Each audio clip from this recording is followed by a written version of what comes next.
एक बार ज्ञान दृष्टि ग्रुप में आप सबका पुनः स्वागत है। मैं एक बार म्यूट कर लूं जी।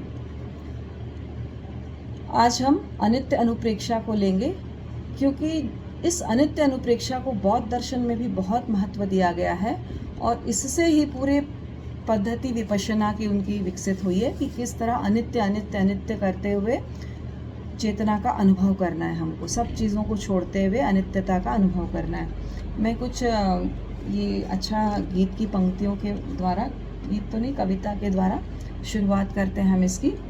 3 पहर मतलब ज़िंदगी कैसे बीती जा रही है और कितना कम समय हमारे पास बचा हुआ है ये सब करने के लिए। उसको रियलाइज़ करें हम कि बहुत कम समय है कि हम अपने चैतन्य का अनुभव करें और मनुष्य जीवन की सार्थकता का कैसे हम सार्थक बनाएं उसका प्रयास करें। 3 पहर तो बीत गए, बस 1 पहर ही बाकी है। हम सब लगभग उस एज में आ गए हैं। 3 पहर तो बीत गए, बस 1 पहर ही बाकी है। जीवन हाथों से फिसल गया, बस खाली मुट्ठी बाकी है। सब कुछ पाया इस जीवन में, सब कुछ पाया इस जीवन में, फिर भी इच्छाएं बाकी है। दुनिया से हमने क्या पाया, यह लेखा जोखा बहुत हुआ। इस जग ने हमसे क्या पाया। अब उल्टा सोचे, इस जग ने हमसे क्या पाया, बस यह गणनाएं बाकी है। 3 पहर तो बीत गए, बस 1 पहर ही बाकी है। जीवन हाथों से फिसल गया, बस खाली मुट्ठी बाकी है। इस भाग दौड़ की दुनिया में हमको एक पल भी होश नहीं। इस भाग दौड़ की दुनिया में हमको एक पल भी होश नहीं। वैसे तो जीवन सुखमय है, पर फिर भी क्यों संतोष नहीं। वैसे तो जीवन सुखमय है, पर फिर भी क्यों संतोष नहीं। क्योंकि हम वो पाना चाहते हैं, चैतन्य का अनुभव करना चाहते हैं जो शाश्वत सुख है। जो शाश्वत है उसको नहीं पाया, इसलिए हम असंतुष्ट हैं, इसलिए हमें संतोष नहीं है। क्या यूं ही जीवन बीतेगा, क्या यूं ही जीवन बीतेगा, क्या यूं ही सांसें बंद होगी। औरों की पीड़ा देख समझ कब अपनी आंखें नम होगी। सब लोग जा रहे हैं छोड़ छोड़ के, है ना, मृत्यु को प्राप्त हो रहे हैं। अभी तो कोविड में सबने देखा कि बहुत कुछ आसपास के लोग चले गए। क्यों यूं ही सांसें बंद होगी, औरों की पीड़ा देख समझ कब अपनी आंखें नम होंगी। मन के भीतर कहीं छिपे हुए इस प्रश्न का उत्तर बाकी है। मन के भीतर छुपे हुए इस प्रश्न का उत्तर बाकी है। 3 पहर तो बीत गए, बस 1 पहर ही बाकी है। जीवन हाथों से फिसल गया, बस खाली मुट्ठी बाकी है। कहीं जाते हैं तो पैकिंग करते हैं तो साथ में ले जाते हैं ना खाना हम लोग। तो फिर आत्मा के साथ जाने के लिए क्या है, आपने क्या पैक किया। हमने आत्मा के साथ जाए, हमारा पुण्य है, हमारा पाप है, जो जाना है वही जाएगा। तो हम पैकिंग शुरू करें। अब 1 पहर बाकी है हमारा। मेरी खुशियाँ मेरे सपने, मेरे बच्चे मेरे अपने, यह करते करते शाम हुई। इससे पहले तम छा जाए, इससे पहले तम यानी अंधेरा छा जाए, इससे पहले कि शाम ढले, दूर पराई बस्ती में एक दीप जलाना बाकी है, उसको अर्पण करना भी बाकी है। 3 पहर तो बीत गए, बस 1 पहर ही बाकी है। जीवन हाथों से फिसल गया, बस खाली मुट्ठी बाकी है। तो बहुत ही प्रेरक मुझे कविता ये लगती है कि कितना सुंदर है। 3 पहर वाकई बीत गए हैं जीवन के और 1 पहर ही बाकी है, जिसमें हमको बहुत ध्यान इसलिए रखना है क्योंकि जब आपका 2/3 बीत जाता है और 1/3 बचता है, तब आयुष्य का बंद होता है। तो जैसे हमारे भाव होंगे, जैसा हमारी गति में जाना होगा, जैसे आयुष्य का बंद होगा, तो बहुत केयरफुल रहने की इस समय ज़रूरत होती है। तो क्यों नहीं हम ऐसी अनुप्रेक्षाएं, शुभ भावनाओं से हमेशा अपने को भावित करते रहें जैसे कि हमको कल ही जाना है ना। जैसे भरत चक्रवर्ती करते थे, मृत्यु को निरंतर अपने सामने देखते थे और जीवन को जीते थे। कोई भोग विलास में रचे पचे नहीं थे, अनासक्त चेतना का विकास किया था उन्होंने। तो मैं जो ये 12 भावना, एक्चुअली भावना का जिक्र आया श्रमण महावीर में, तो मैंने सोचा 2-3 भावनाएं जो उन्होंने ली थी ध्यान में, उसका थोड़ा सा हम जिक्र विस्तार से करें। इसलिए आज मैंने अनित्य भावना को लिया और इसको मैं ले रही हूँ शांत सुधारस से, जिसके इसमें रचयिता है शांति सुधारस के उपाध्याय विनय विजय विरचित। और ये बहुत पुरानी किताब है। ये एक्चुअली विक्रम संवत 1723 में रची गई है और आचार्य महाप्रज्ञ जी ने इसका प्रीफेस लिखा है और राजेंद्र मुनि ने इसका अनुवाद किया है। तो ये जब राणावास चातुर्मास था, 1982 की बात है, उस समय इसका जिक्र आया है कि कब कैसे इसको महाप्रज्ञ जी ने पढ़ाया साधु संतों को और फिर उसके बाद इसकी रचना राजेंद्र मुनि ने अपने ही उसमें की। तो बहुत पुरानी, और उमा स्वाति जी ने, आचार्य उमा स्वाति जी ने तत्वार सूत्र में इन 12 भावनाओं का, अनुप्रेक्षाओं का उल्लेख किया है। मैं 16 भावनाएं हैं इसमें शांत सुधारस में, पर जो 12 मुख्य हैं तो उमा स्वाति ने भी किया है। आचार्य कुंद ने भी इसका बाहरस अणुवेक्षा करके स्वामी कुमार का कार्तिकेय अनुप्रेक्षा में इसका उल्लेख किया है। तो ये बहुत प्राचीन है ये। और धर्म ध्यान जो आपने नाम सुना होगा, धर्म ध्यान, उसकी 4 अनुप्रेक्षाएं हैं। उसमें ये आता है एकत्व, अनित्य, अशरण और संसार। ये 4 अनुप्रेक्षा धर्म ध्यान में आती है। उसके अलावा भी आती है, शुक्ल ध्यान में भी कुछ अनुप्रेक्षाएं हैं 4, तो वो अलग है, तो उसको बाद में समझेंगे। पहले हम देखते हैं कि धर्म ध्यान की जो 4 अनुप्रेक्षाएं हैं उसमें अनित्य का क्या है। तो इसका जिक्र आया है, हरि विजय सूरी जी के 2 शिष्य थे, एक सोम विजय जी और एक कीर्ति विजय जी। कीर्ति विजय जी के शिष्य थे उपाध्याय विनय विजय जी, जिन्होंने इसकी रचना की है। और अभी कुछ समय पहले साध्वी विश्रुत विभा जी भी इसको व्याख्यान में बोलते थे, शांत सुधारस को, इस पे प्रवचन चला उनका। तो बहुत सुंदर ये है। तो हम भी आज देखते हैं कि क्या है अनित्य अनुप्रेक्षा और इसका जो बैकग्राउंड क्या है। बैकग्राउंड में लिखा है आचार्य महाप्रज्ञ जी ने इसके कि मनुष्य जो है वो आदि, व्याधि और उपाधि, नाम सुना होगा आपने, आदि, व्याधि और उपाधि, मतलब मन की बीमारी, शरीर की बीमारी और भावनात्मक बीमारी। तो मन की और शरीर की तो हम जानते हैं, समझते हैं, हमको डॉक्टर्स भी मिल जाते हैं उसके लिए, कि मनोवैज्ञानिक भी मिल जाते हैं। शरीर की बीमारी के लिए तो डॉक्टर्स मिल जाते हैं, परंतु ये जो भावनात्मक बीमारी है, ये जो कषाय है, ये क्रोध है, जो हमारे पुराने संस्कार हैं, इसके उपाय के लिए कहा गया अनुप्रेक्षा करना चाहिए। और विदेशों में भी आजकल ऑटो सजेशंस के नाम से ये सब भावना योग किया जाता है और ये बहुत ही उपयोगी है। तो अध्यात्म के जो आचार्यों ने भावनात्मक रोगों को दूर करने के लिए अनुप्रेक्षाएं बताई है। और ये कहना चाहिए कि आध्यात्मिक चिकित्सा पद्धति है एक प्रकार से, क्योंकि जब तक हम भावधारा को नहीं बदलेंगे, जब तक हमारे भावधारा नहीं बदलेगी, तब तक हम अपने आचार, विचार, संस्कार को नहीं बदल सकते। क्योंकि ये अनादिकाल से चले आ रहे हैं हमारे विचार, आचार, हमारे कर्मों के उदय से ये उत्पन्न हो जाते हैं और हम चाह कर भी इसको कंट्रोल नहीं कर पाते हैं। सुबह सुबह आज सामायिक करते हुए मुझे मन में आया कि मैं अनित्य भावना को लूँ, कि जितना ये शरीर को हम सजाते हैं, संवारते हैं, दिन भर नहलाते, धुलाते, वस्त्र पहनाते हैं, अलंकृत करते हैं, और ये शरीर एक दिन हमको छोड़ के चला जाएगा। इन संबंधों को जितना हम, है ना, चिंतन करते हैं, दिन रात चिंता में घुलते हैं, इसका क्या होगा, उसका क्या होगा, मेरे बिना कैसे होगा, जितना हम इस चिंतन करते हैं और मोह में ग्रस्त होते जाते हैं और अपने चैतन्य को भूल जाते हैं। ये संबंध जितने भी हैं, ये शरीर पदार्थ जितने भी हैं, ये सब एकमात्र संयोग है। सब कुछ हमको छोड़ के जाने वाले हैं। हम इन्हें छोड़ें या ना छोड़ें, लेकिन ये हमको ज़रूर छोड़ के जाने वाले हैं। तो कहा गया है कि ये हमको छोड़े, उससे पहले ही हम अपने भावों को अनासक्त कर लें, कि इनके जाने का बहुत ज़्यादा कष्ट हमको ना हो। क्योंकि जब तक हम सत्य को स्वीकार नहीं करते, एक्सेप्ट नहीं करते, तब तक हमको बहुत दुख होता है। क्योंकि हमको लगता है अचानक हो गया, ये अचानक कैसे चला गया, ये ऐसे कैसे छोड़ के चले गए।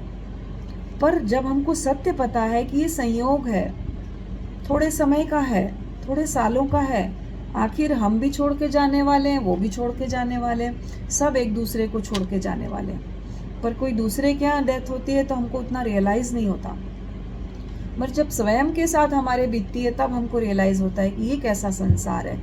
जैसे कुश की नोक पर ओस की बूंद है ना, पत्ते के ऊपर ओस की बूंद आप देखी होगी कभी, सुबह सुबह बहुत खूबसूरत दिखती है, और फिर जैसे ही सन रेज होता है, सूर्य की किरणें पड़ती है वो, तो ये जीवन भी कुश की नोक में ओस की बूंद जैसा है।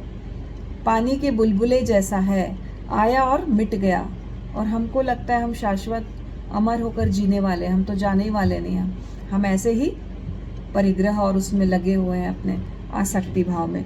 तो जो आध्यात्मिक आचार्यों ने कहा है कि भावनात्मक इलाज करना बीमारियों का बहुत आवश्यक है, और ये अनुप्रेक्षा द्वारा किया जा सकता है। साइंटिस्ट भी कहते हैं मस्तिष्क का जो अग्रभाग है हमारा, ये यहाँ पे हाइपोथैलेमस जो ग्रंथि है उसको भावनात्मक केंद्र कहा गया है। जब हम ध्यान करते हैं तो सबसे ज़्यादा यहाँ पर सजेशंस देते हैं, और ये सजेशंस काम करते हैं क्योंकि हम सबकॉन्शियस माइंड में अपने अनुप्रेक्षा को भेजते हैं, कायोत्सर्ग करते हैं शरीर को, चैतन्य मस्तिष्क को सुलाकर, और फिर अवचेतन मस्तिष्क जो 90% काम करता है।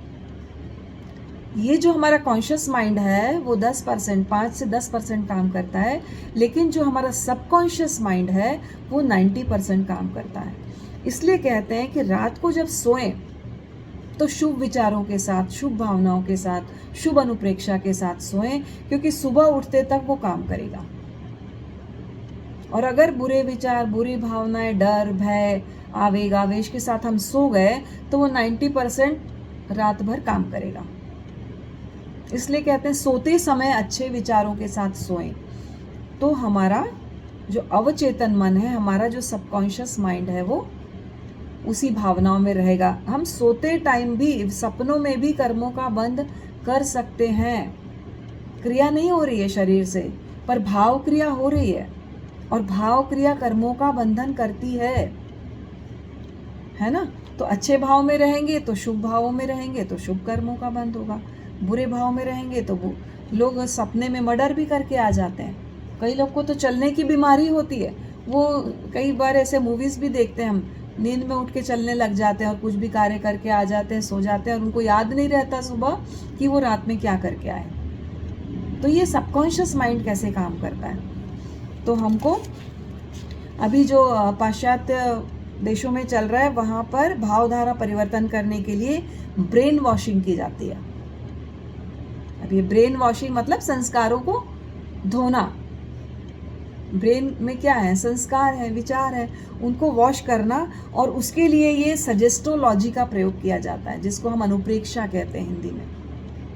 पीछे पीछे, अनु यानी पीछे, प्रेक्षा यानी देखना, पीछे पीछे चलना, एक ही विचार के पीछे पीछे चलना, बार बार उसका अनुचिंतन करना, ये अनुप्रेक्षा है ना। प्रेक्षा ध्यान में हम निर्विचार होकर ध्यान करते हैं, श्वास को देखते हैं, ये देखते हैं, परंतु अनुप्रेक्षा में हम एक वाक्य को पकड़ के उसका बार बार चिंतन करते हैं, पीछे पीछे चलते हैं। तो ये ब्रेन वॉशिंग के द्वारा वहाँ पे भावनात्मक बीमारियों का इलाज किया जाता है। तो राणावास चतुर्मास था 1982 में, विक्रम संवत 2039 में, तब ये पढ़ाया गया था वहाँ पे, और उसके फिर बाद ये रचना हुई इसकी।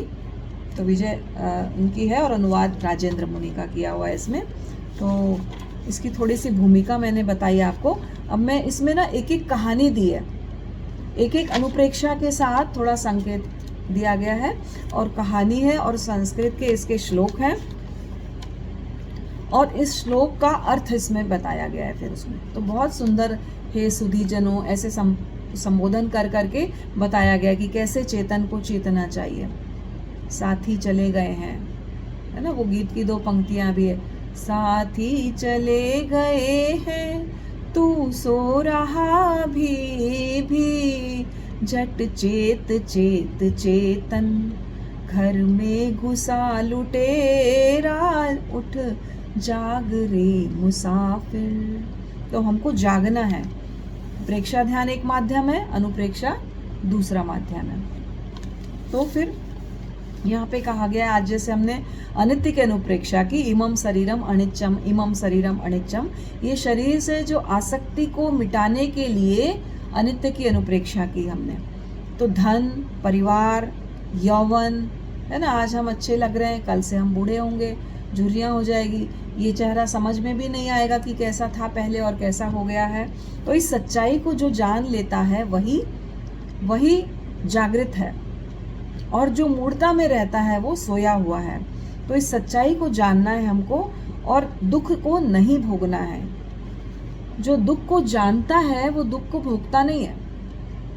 अब आपको बड़ी अजीब बात लगेगी, दुख को जानना और भोगना क्या अलग अलग है? हाँ, दुख को जानना और भोगना अलग अलग है। शरीर में, पदार्थ में, हर चीज में अपने को संयोग देखना है और वियोग देखना है।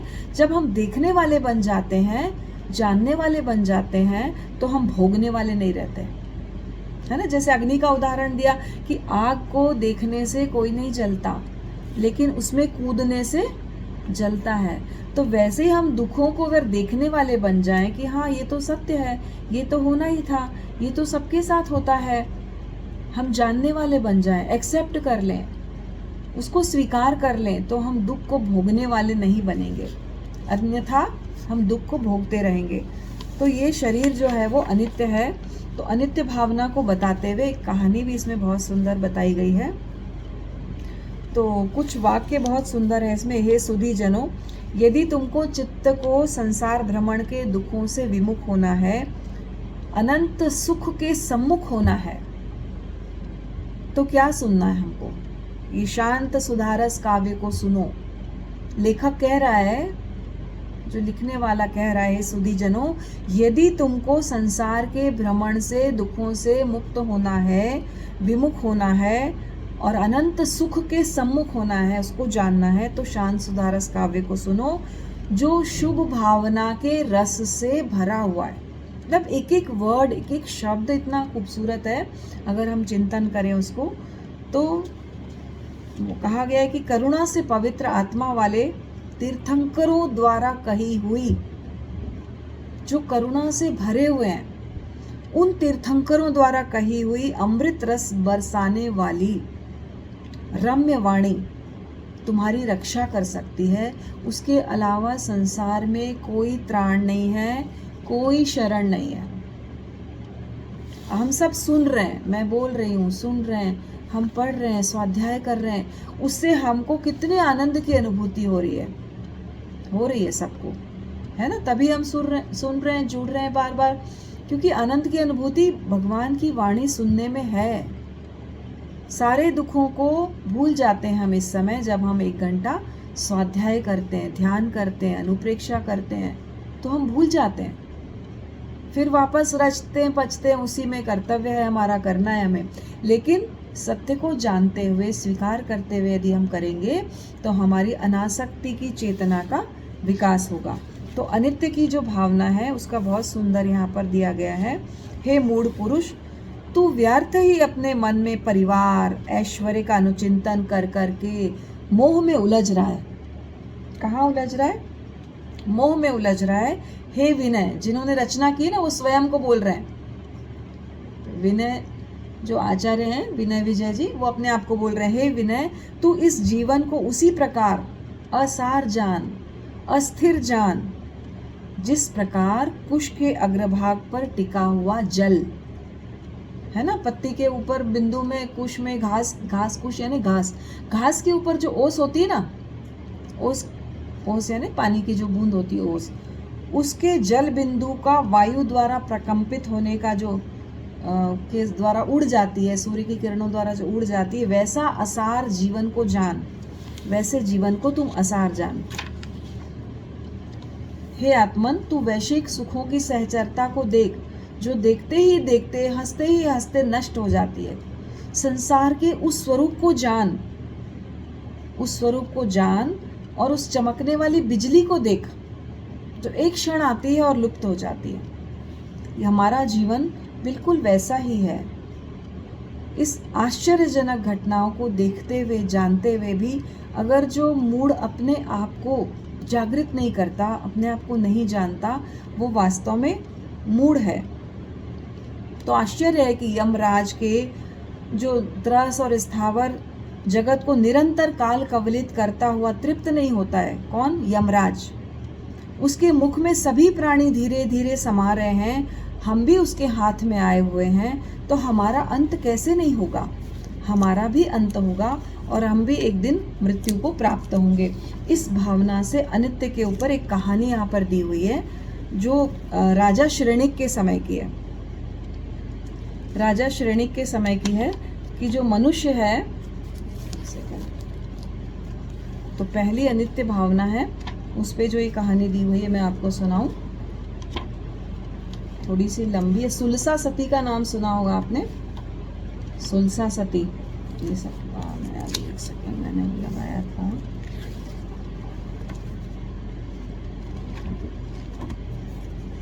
ये है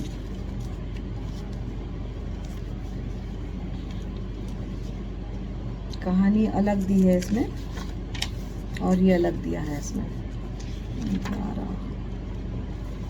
अच्छा यहाँ पर है, एक सेकेंड में आपको, हाँ ये सब कुछ अनित्य है, पर एक बहुत सुंदर स्टोरी दी हुई है यहाँ पर। महाराज श्रेणिक का जो अंगरक्षक था रथिक, वो बहुत उदास था एक दिन। बहुत सुंदर कहानी है, प्रेरणादायक। वो बहुत उदास था और उसकी अंतर व्यथा, मतलब अंदर की जो पीड़ा थी वो भीतर ही भीतर घुटन हो रही थी उसको। क्यों? क्योंकि उसके जीवन में ना कोई राग था, ना कोई सुख था, क्योंकि उसको संतान नहीं थी, है ना। हम संसार क्यों चलता है, आगे से आगे संतान, पुत्र पौत्र, हम ऐसे ही संसार को चलाते हैं। तो उसके जीवन में क्योंकि कोई पुत्र नहीं था, कोई बच्चा नहीं था, तो उसकी खुशियां जो है पतझड़ की तरह बन चुकी थी। आमोद प्रमोद सब उसको बेकार लगते थे और मानसिक संताप में ही रहता था पूरे टाइम। और बार बार उसको एक खटक रहा था कि मेरे कोई औलाद नहीं, मेरे कोई संतान नहीं, मेरे कोई बच्चे नहीं है। तो मंदिरों में जाता, देवी देवताओं को पूछता, मंत्र का जाप करता और फिर घर में काम करके आता और शीघ्र आकर बैठा रहता, एकदम ऐसे इस तरह से बैठा रहता, बहुत दुखी मन से बैठा रहता। तो सुलसा जो उसकी पत्नी थी, उसकी पत्नी बहुत समझदार और धार्मिक थी। उसने कहा कि तुम इतने उदास क्यों बैठे हो, तुम इतने उदास क्यों बैठे हो, इतनी व्यथा क्यों है प्रिय देव, आजकल आपको क्या हो गया है? आप न खाना पीना खाते हो, आपको हर जगह उदासी, कोई भी आपकी मनपसंद भोजन भी आपको रुचिकर नहीं लगता, और तो क्या बात करना भी आपको पसंद नहीं है। आखिर कारण क्या है, आप मुझे बताइए। क्या सम्राट श्रेणिक ने आपको कुछ कहा, किसी ने आपका अपमान कर दिया, क्या आपका शरीर में रोग है, या आपके मनपसंद कोई काम नहीं हो रहा है, आप मुझे बताएं। तो फिर उसने बोला, प्रिय क्या बताऊं, तुम्हारे से क्या छिपा है, तुम मेरे घाव पे और नमक छिड़क रही हो पूछ पूछ के। तुम्हें पता है हमारी संतान नहीं है, हमारी संतान नहीं है, इसलिए मैं बहुत दुखी हूं। तो वो उनको समझाती है, बहुत सुंदर वो समझाती है उनको कि देखिए ये तो हमारे कर्मों का संयोग है ना। अगर हमारे कर्मों में लिखा होगा, हमारे पुण्य में लिखा होगा कि हमारे संतान होना है तो होगी, और नहीं लिखा है तो नहीं होगी। इसके लिए हमारे हाथ में कुछ भी नहीं है। कौन व्यक्ति खुश नहीं होता कि उसके आंगन में बच्चे क्रीड़ा ना करें, खेले ना, सबको अच्छा लगता है। पर पतिदेव आप कैसी बहकी बहकी आज बातें कर रहे हैं, और इस तरह के आप उदास क्यों हो रहे हैं? आपको तो पता है हम भगवान महावीर के अनुयायी हैं, श्रमणोपासक हैं, है ना, और हमारा जैन धर्म में विश्वास है और हम कर्म सिद्धांत को मानने वाले हैं। तो फिर आप संतान के लिए क्यों इतना विचलित हो रहे हैं? अगर हमारे भाग्य में लिखा होगा तो हमारी मनोभावना सफल हो जाएगी। देवी देवताओं को मनाना और ये सब करना ठीक है एक तरह से, लेकिन अगर कर्म सिद्धांत के अनुसार देखें तो हमारे अगर कर्म में लिखा है तो हमको संतान मिलेगी। तो आप व्यर्थ की बातें छोड़ दीजिए और यथार्थ का, सत्य का अनुभव करें, सत्य को समझे, जाने, जैन धर्म की बात को समझे। उसने अपने पति को समझाया। अब पति थोड़ा आश्वस्त हो गया, ठीक है भाई कह रही है पत्नी तो मान लेता हूँ। तो वहां पर एक महामुनि ब्रह्मचर्य तेज से दीप्यमान थे, उनको देखा, वहां पर महामुनि को देखा। तो जो सुलसा थी वो गई, हर्ष से एकदम उत्फुल्ल होकर, उत्साहित होकर उनके पास गई। तो वो मुनि उनके यहाँ भिक्षा के लिए आते हैं घर पे। एक दिन मुनि आते हैं लक्षपाक तेल लेने के लिए, क्योंकि कोई दूसरे संत बीमार थे और उनको लक्षपाक तेल की ज़रूरत होगी, शायद कुछ ने सुनी होगी कहानी। तो वो घर में आते हैं सुलसा के, और सुलसा को कहते हैं कि लक्षपाक तेल घर में है, मैं भिक्षा के लिए नहीं आया हूँ, मैं तो कुछ लक्षपाक तेल के लिए आया हूँ। तो सुलसा भाव विभोर हो जाती है, कैसे कोई संत अपने घर में आता है, हम कैसे भाव विभोर होकर गोचरी की भावना भाते हैं, है ना। उनको सब चीज़ एकदम उनके सम्मुख रखते हैं लाके, ये लीजिए ये लीजिए ये लीजिए। तो वो एकदम भाव विभोर होके एकदम शुद्ध भाव से तेल लेकर आती है, वो लक्षपाक तेल लेकर आती है, उसके घर में रहता है। और वो कहती है आप कृपा करें तेल ग्रहण करके सुपात्र दान का लाभ दें मुझे, क्योंकि दान तो हम देते हैं मगर सुपात्र दान देना बहुत दुर्लभ है। कि कोई संयमी साधु, कई बार कॉलोनियों में घर होते हैं, कोई गोचरी पानी का कोई भी लाभ नहीं मिलता है ना, तो वो बहुत खुश होती है एकदम, और बहुत उत्कट भावना से, विशुद्ध भावना से तेल लेके आती है। अब लेके आती है और पता नहीं क्या होता है, अकस्मात हाथों से फिसल जाता है, वो घड़ा फिसल जाता है तेल का, और वो गिर जाता है, पूरा एक एक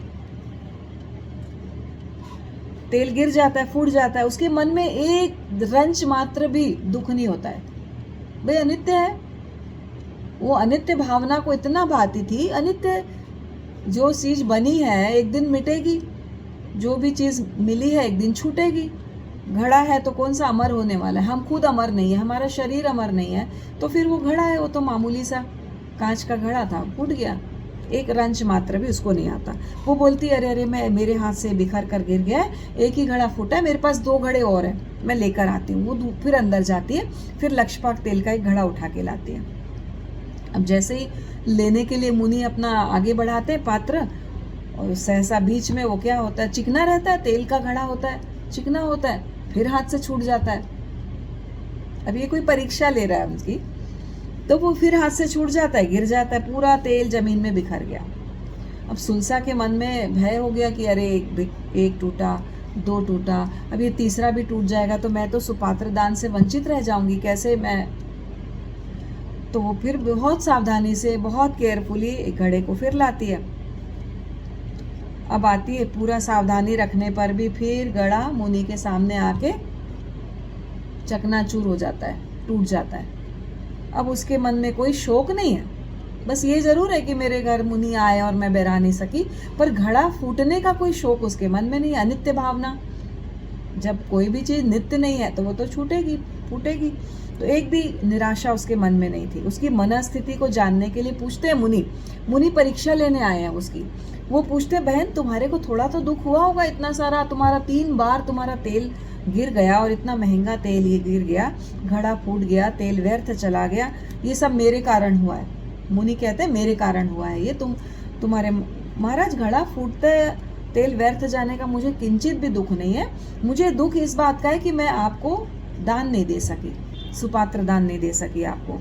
ये तो क्या है, पदार्थ लहरों की भांति आते हैं चले जाते हैं जीवन में, बहुत खरीदते हैं, लेते हैं, चले जाते हैं, वो कोई बड़ी बात नहीं है। वो जो आए थे देवता थे, वो उन्होंने देवलोक में उसकी तारीफ सुनी सुलसा की, और वो परीक्षा लेने आए थे कि इसके मन में समता का भाव है या नहीं है, इसके मन में अनित्य या अनासक्त चेतना का विकास हुआ है या नहीं हुआ। वो परीक्षा लेने आते हैं, तो वो बोलते हैं कि मैं तो तुम्हारी परीक्षा लेने आया था। वो देव रूप में प्रकट हो जाते हैं और बोलते हैं कि तुमने समत्व का इतना अच्छा मुझे परिचय दिया है, मैं तुम्हारी समत्व की जो तुमने आराधना की है ना, जो साधना की, उससे बहुत प्रभावित हूँ, तो तुम मेरे से वर मांगो। वो कहते हैं उसको वर मांगो। मैंने शक्रेंद्र ने इंद्र के मुख से तुम्हारी तारीफ सुनी थी, इसलिए मैं परीक्षा लेने आया था कि तुम वाकई उतनी समता भाव वाली हो क्या, तुमने धर्म को समझा है क्या, क्या तुम अनित्य भावना की अनुप्रेक्षा करती हो क्या, और मैंने देखा कि तुम उसमें परीक्षा में खरी उतरी हो। तो वो बोलती है कि मेरे कोई पुत्र नहीं है, मेरे कोई पुत्र नहीं है, आप मुझे पुत्र का अगर मनोरथ पूरा कर सकते हैं तो आप मुझे। तो वो बोलते हैं कि देखो तुम्हारा भाग्य काम आएगा, मैं कोशिश करता हूँ, मैं तुमको 32 गोलियां देता हूँ, इससे तुम्हारे 32 पुत्र होंगे। अब देखो एक साथ छप्पर फाड़ के देते हैं ना, बोलते हैं ना कहावत, तो एक साथ उसको 32 पुत्रों का, वो कहाँ 32, वो गोली सोचती है कि मैं 32 पुत्रों का क्या करूंगी, मैं एक ही पुत्र ऐसा हो जो 32 लक्षण वाला हो, 32 गुणों वाला हो, एक ही पुत्र हो भले, तो 32 गोलियां एक साथ खा लेती है। उसको एक एक खाने के लिए दिया था, 32 पुत्रों के लिए, वो एक साथ खा लेती है। तो वो 32 एक साथ गर्भ में आ जाते हैं उसके, एक साथ 32, सोचो आप, तो बहुत पीड़ा होती है उसको, एक गर्भ में इतने जीव कैसे समा सकते हैं। हालांकि हम सुनते हैं कुंती के, सॉरी, वो जो धृतराष्ट्र है ना, धृतराष्ट्र की पत्नी के 100 पुत्र हुए थे ना, कौरव, एक साथ 100 हुए थे वो कुछ, तो वैसे ही इसको भी 32 पुत्र एक साथ आ गए। हाँ, गांधारी, मैं नाम भूल रही थी गांधारी को। तो धृतराष्ट्र की पत्नी गांधारी को 100 पुत्र हुए थे, तो हो सकता है उस जमाने में ऐसी क्षमता और ऐसा सहनन रहता होगा। तो 32 एक साथ, तो उन्होंने बोला बहन तुमने भयंकर भूल की है, तुमने एक साथ नहीं खानी चाहिए थी ये गोलियां, पर जो कुछ हुआ है अब अनुताप करने से कोई फायदा नहीं है। तो देव वचनों को कोई टाल नहीं सकता। 32 पुत्र को उसने जन्म दिया, एक साथ 32 पुत्रों को जन्म दिया। अब हमारा समय हो रहा है, एक्चुअली इसको कंटिन्यू हम कल करेंगे कि 32 पुत्र कैसे फिर वो वियोग हो जाता है उनका, और कैसे वो धार्मिक संस्कारों से रची पसी, जब नहीं थे तो भी दुखी नहीं थी, आए तो भी बहुत कोई वो समता भाव से विचलित नहीं हुई, और जब चले जाते हैं वो अंगरक्षक होते हैं राजा श्रेणिक के, और किस कारण से वो फिर चले जाते हैं, मृत्यु हो जाती है उनकी, फिर भी वो अनुप्रेक्षा से उसके। तो इसको मैं कल कंप्लीट करूँगी कहानी को, और नित्य अनुप्रेक्षा के बारे में और भी कुछ बताऊंगी, क्योंकि समय हो गया है और बीच में हमारा ये उद्बोधन रह जाए, इसलिए मैं आप सबसे पुनः अर्हम करते हुए विदा लेती हूँ। आप अनम्यूट हो।